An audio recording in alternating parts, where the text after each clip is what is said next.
To my channel. ನೀವು PU commerce complete ಆಗಿದೆಯಾ? ಮುಂದೆ ಏನು ಮಾಡಬೇಕು ಅಂತ ಕನ್ಫ್ಯೂಸ್ ಆಗಿದ್ದೀರಾ? ಸೊ ಟಾಪ್ 5 ಪ್ರೊಫೆಷ್ನಲ್ ಕೋರ್ಸಸ್ ಯಾವುದಂತ ನಾನಿವತ್ತು ತಿಳಿಸ್ಕೊಡ್ತೀನಿ ಬನ್ನಿ. ಮೊದಲನೇದಾಗಿ CA ಅಂದರೆ ಚಾರ್ಟರ್ಡ್ ಅಕೌಂಟೆಂಟ್. ಈ ಕೋರ್ಸಲ್ಲಿ ಏನು ಕಲಿತೀರಾ ಅಂತಂದರೆ ಅಕೌಂಟಿಂಗ್, ಆಡಿಟಿಂಗ್, ಟ್ಯಾಕ್ಸೇಷನ್, ಲಾಸ್ ಮತ್ತು costing, corporate finance, personal finance, stock market. So ಇದ್ರ ಬಗ್ಗೆ ನೀವು ಕಲಿತಾ ಹೋಗ್ತೀರಾ. ಸೊ ಇದ್ರದ್ದು ಎಲಿಜಿಬಿಲಿಟಿ ಬಂದು ನೀವು ಆಫ್ಟರ್ 12 ಪಾಸ್ ಆದಮೇಲೆ ಅಥವಾ ಯಾವುದೇ ಗ್ರ್ಯಾಜುಯೇಷನ್ ತೊಗೊಂಡ್ಮೇಲೆ ಮಾಡ್ಬೋದು. ಸೊ ಲೆವೆಲ್ಸು 3 ಲೆವೆಲ್ಸ್ ಇರುತ್ತೆ. CA foundation, CA intermediate, CA final. So 2 years mandatory articleship ಕೂಡ ಇರುತ್ತೆ. ಸೊ ಈ ಕೋರ್ಸ್ನ ಡ್ಯೂರೇಷನ್ ಬಂದು ಮಿನಿಮಮ್ 4 ಇಯರ್ಸ್ ಆಗುತ್ತೆ. ಸೊ ನೀವು ಫಸ್ಟ್ ಅಟೆಂಪ್ಟಲ್ಲೇ ಎಲ್ಲ ಕ್ಲಿಯರ್ ಮಾಡಿದ್ರೆ. ಸೊ ಈ ಕೋರ್ಸ್ ಡಿಫಿಕಲ್ಟಾ?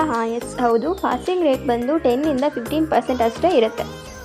ಸೊ ಒಬ್ಬ ಫ್ರೆಶರ್ CAನ ಸ್ಯಾಲರಿ ಬಂದು 8 to 10 lakh per annum ಇರುತ್ತೆ. ಸೊ ನೀವು ಒಳ್ಳೆ ಅನಲೈಟಿಕಲ್ ಸ್ಕಿಲ್ಸ್ ಮತ್ತು ಹಾರ್ಡ್ ವರ್ಕ್ ಮಾಡೋ ಕೆಪಾಸಿಟಿ ನಿಮ್ಮಲ್ಲಿದೆ ಅಂತಂದರೆ ನೀವು ಖಂಡಿತವಾಗ್ಲೂ CAನ ಪಾಸ್ ಮಾಡ್ಬೋದು.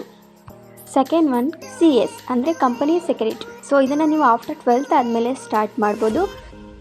ಇದರಲ್ಲೂ ಸಹ 3 ಲೆವೆಲ್ಸ್ಗಳನ್ನ ನೋಡ್ಬೋದು. CS EET, CS executive, CS profession. 21 months training ಸಹ ಇರುತ್ತೆ. ಸೊ ಈ ಕೋರ್ಸ್ನ ಆವ್ರೇಜ್ ಡ್ಯೂರೇಷನ್ ಬಂದು 3 to 4 years ಇರುತ್ತೆ. ಸೊ ಇದು ಡಿಫಿಕಲ್ಟಾ? ಎಸ್ ಹೌದು. ಇದರಲ್ಲೂ ಪಾಸಿಂಗ್ ರೇಟ್ ಬಂದು 20 to 25% ಅಷ್ಟಿರುತ್ತೆ. ಒಬ್ಬ CSನ ಸ್ಯಾಲ್ರಿ ಎಷ್ಟಿರುತ್ತಪ್ಪ ಅಂತಂದರೆ ಆ್ಯಸ್ ಎ ಫ್ರೆಶರ್ ಸ್ಯಾಲರಿ ಒಬ್ಬ CSಗೆ ಬಂದು 5 to 7 lakh per annum ಅಷ್ಟಿರುತ್ತೆ.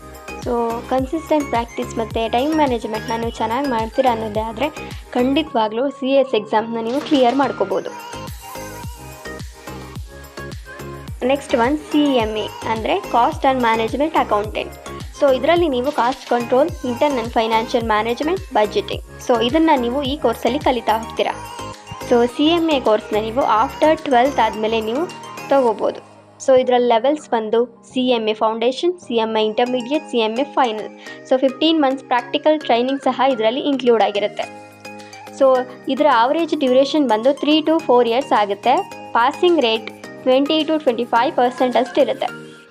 ಸೊ ಇವಾಗ ಸ್ಯಾಲ್ರಿ ಕಡೆ ಬರೋದಾದರೆ ಒಬ್ಬ CMAನ ಸ್ಯಾಲರಿ ಆ್ಯಸ್ ಎ ಫ್ರೆಶರ್ ಎಷ್ಟಿರುತ್ತಪ್ಪ ಅಂದರೆ 6 to 8 lakh per annum salary ಇರುತ್ತೆ. ನೀವು ಫೈನಾನ್ಷಿಯಲ್ ಪ್ಲಾನಿಂಗ್ನ ಚೆನ್ನಾಗಿ ಮಾಡ್ತೀರಾ ಮತ್ತು ಕಾಸ್ಟ್ ಸ್ಟ್ರಾಟಜಿಸ್ನೆಲ್ಲ ಚೆನ್ನಾಗಿ ಇನ್ಕ್ಲೂಡ್ ಮಾಡ್ತೀನಿ ಅನ್ನೋದಾದರೆ definitely you can go with CMA.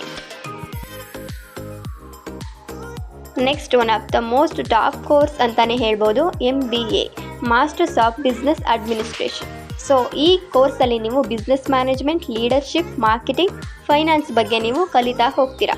So ಇದನ್ನು ನೀವು ಆಫ್ಟರ್ ಗ್ರ್ಯಾಜುಯೇಷನ್ ಅಂತಂದರೆ ನೀವು ಎಂಟ್ರೆನ್ಸ್ ಎಕ್ಸಾಮ್ಸ್ಗಳನ್ನ ಕಂಡಕ್ಟ್ ಮಾಡ್ತಾರೆ. ಸೊ ಅದರಲ್ಲಿ ನೀವು ಬರೆದು ಎಂಟ್ರೆನ್ಸ್ ಎಕ್ಸಾಮ್ಸ್ನ ಕ್ಲಿಯರ್ ಮಾಡಿ MBA ಡಿಗ್ರಿನ ತೊಗೋಬೋದು. So for example CAT, JAT, MAT, GMAT. So ಈ ಥರ ಎಕ್ಸಾಮ್ಸ್ಗಳನ್ನ ನೀವು ಕ್ಲಿಯರ್ ಮಾಡಿ ತೊಗೋಬೋದು.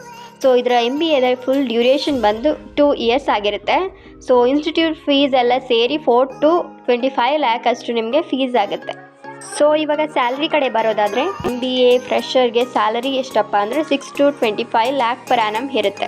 ಸೊ ಒಳ್ಳೆ ಲೀಡರ್ಶಿಪ್ ಕ್ವಾಲಿಟಿ ನಿಮ್ಮಲ್ಲಿದೆ, ಓನ್ ಬಿಸ್ನೆಸ್ ಮಾಡ್ತೀನಿ ಅನ್ನೋ ಕನಸು ಏನಾದರೂ ನೀವು ಕಟ್ಕೊಂಡಿದ್ರೆ ಡೆಫಿನೆಟ್ಲಿ MBA ಕೋರ್ಸ್ನ ನೀವು ತಗೊಂಡು ನಿಮ್ಮ ಕನಸನ್ನ ನನಸು ಮಾಡ್ಕೋಬೋದು.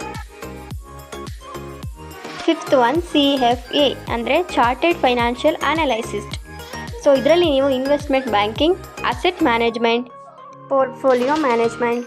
ಸೊ ಇದನ್ನು ನೀವು ಇಲ್ಲಿ ಕಲಿತಾ ಹೋಗ್ತೀರಾ. ಸೊ ಇದನ್ನು ನೀವು after clearing 12th you can start second year of graduation. So both ಎರಡರಲ್ಲಿ ಯಾವುದಾದ್ರೂ ಒಂದು ಕಂಪ್ಲೀಟ್ ಆಗಿದರೆ ಸೊ ನಿಮ್ಮ ವೇಲಿ ನೀವು ತಗೋಬೋದು. ಸೊ ಇದರಲ್ಲಿ 3 ಲೆವೆಲ್ಸ್ ಇರುತ್ತೆ. Level 1, level 2, level 3. ಸೊ 3 ಲೆವೆಲ್ಗಳನ್ನ ನೀವು ಕಂಪ್ಲೀಟ್ ಮಾಡಬೇಕಾಗತ್ತೆ. ಸೊ ಇದ್ರ ಡ್ಯೂರೇಷನ್ ಬಂದು 2 to 4 years ಆಗುತ್ತೆ. ಇನ್ಸ್ಟಿಟ್ಯೂಟ್ ಫೀಸ್ ಎಲ್ಲ ಸೇರಿ ನಿಮಗೆ 2 to 3 lakh ತನಕ ನಿಮಗೆ ಫೀಸ್ ಆಗುತ್ತೆ. So as a fresher salary ಎಷ್ಟಿರುತ್ತಪ್ಪ CFAಗೆ ಅಂದರೆ 6 to 12 lakh per annum ಅಷ್ಟಿರುತ್ತೆ. So CFA global passing rate ಬಂದು 45 to 50% ಅಷ್ಟಿರುತ್ತೆ. ಸೊ ನಿಮಗೆ ಫೈನಾನ್ಸ್ ಅಂದರೆ ಇಷ್ಟ ಮತ್ತು ಫೈನಾನ್ಸಲ್ಲಿ ಇಂಟ್ರೆಸ್ಟ್ ಇದೆ ಅಂತಂದರೆ ಫೈನಾನ್ಸ್ ಮತ್ತು ಅಸೆಟ್ ಮ್ಯಾನೇಜ್ಮೆಂಟ್ ಮಾಡೋಂಥ ಮೈಂಡ್ ಸೆಟ್ ಇದ್ದರೆ it is going to be wonderfully CFA, go for it. So ನಾನು ಈ ವಿಡಿಯೋದಲ್ಲಿ top 5 professional courses for commerce students ಅಂತ ಅವರಿಗೆ ಇಂಪಾರ್ಟೆಂಟ್ ಇರೋಂಥ 5 ಕೋರ್ಸಸ್ಗಳ ಬಗ್ಗೆ ತಿಳಿಸ್ಕೊಟ್ಟಿದ್ದೀನಿ. ಸೊ ನಿಮ್ಗೆ ಇದ್ರ ಬಗ್ಗೆ ಇನ್ನೂ ಜಾಸ್ತಿ ಇನ್ಫಾರ್ಮೇಷನ್ ಬೇಕು CA ಬಗ್ಗೆ, ಅದ್ರ ಫೀಸ್ ಸ್ಟ್ರಕ್ಚರ್ ಬಗ್ಗೆ ಅಂತಂದರೆ ಪ್ಲೀಸ್ ಕಮೆಂಟ್ ಮಾಡಿ. ನಾನು ಅದ್ರ ಬಗ್ಗೆ ಸಪ್ರೇಟ್ ವಿಡಿಯೋ ಮಾಡಿ ಅದ್ರ ಬಗ್ಗೆ ಎಕ್ಸ್ಪ್ಲೇನ್ ಮಾಡ್ತೀನಿ.